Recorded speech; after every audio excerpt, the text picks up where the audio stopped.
How's first one, mate? How's training this morning? Yeah, it's pretty solid. It was about 33 degrees out there today, I think. So yeah, it was pretty hot.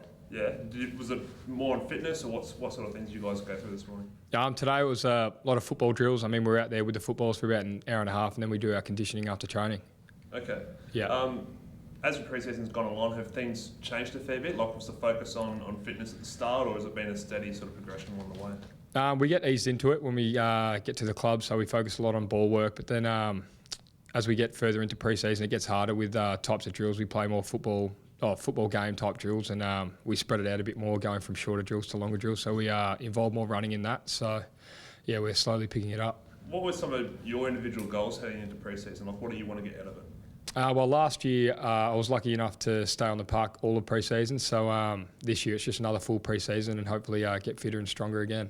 Are you sort of like hoping to work on your endurance, or is there any part in particular of your game you want to work on? Yeah, well, I'd say my repeat efforts. Got a good fitness base now, so just building on that, and you can always get fitter, so that's what I'm trying to do.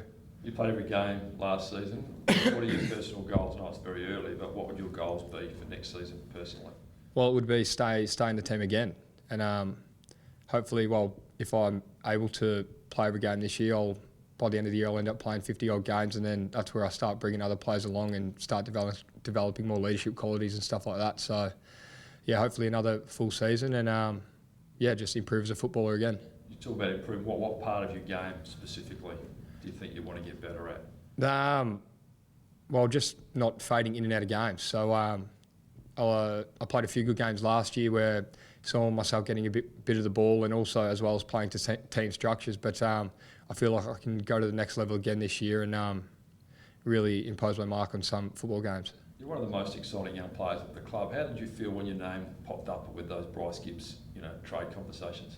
Yeah, I was actually in America at the time, and I had no idea about it, and saw an article written, and it was the first time I'd heard anything about it. So I called my manager up straight away, and they said, "No, mate, don't worry about that. We haven't spoken to the club about that." So yeah, I was quite happy that the club didn't throw my name up there. So the conversation never got to you at all? No, the first time I heard about it or saw it was that article, yeah, on the AFL website that I saw. Okay, and obviously you were keen to stay here? Yeah, that's why I'm here. Yeah. Yeah. There was no talk about you personally wanting to go back to Melbourne? Oh, no, not at all. That's why, yeah, the first time I heard about it was, I think my cousin texted me and said, "Your name's been thrown up," and I didn't know what he was talking about at the time, then had a look on the app, and yeah, there it was.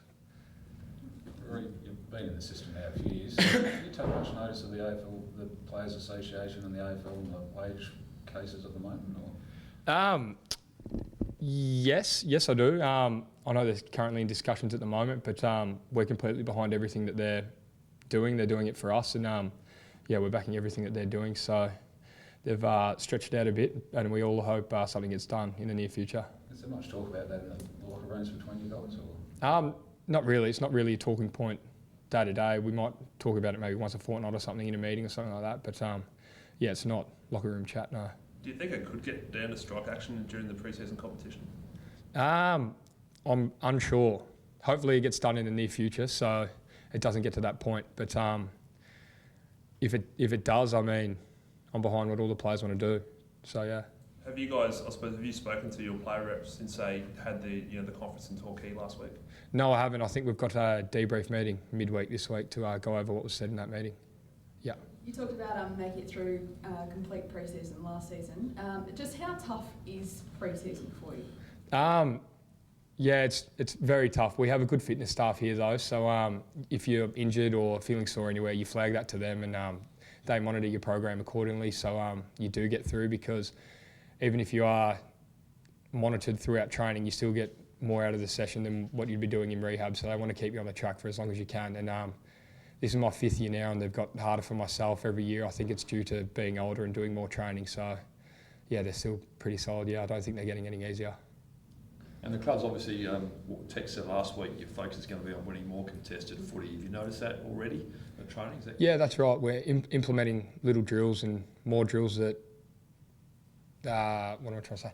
More drills that amplify what happens in a final, like we played against Sydney. I mean, we saw that Sydney beat us in contested ball that night, and that's what finals footy is. So the more we can replicate that at training, it's going to hold us in good stead come the season and finals time. But things get pretty physical in training with that sort of stuff. I think we were even chatting before the press conference about, the 36ers, for example, have gone better since I had a bit of a stoush at training.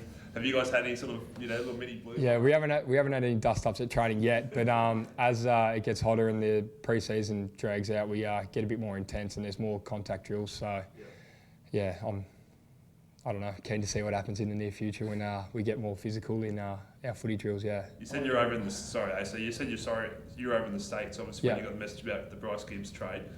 Did you go visit, was it the University of Southern California while you were over there? Or? Yeah, so that's where I visited. I was living with Josh Jenkins at the time and he had a connection over there, so I was lucky enough to have the privilege to train there for a week and see how they go about things and use their facilities, so that was great. That's sweet. Yeah. What's your early impressions of Jordan Gillichi? Yeah, he's an impressive young man.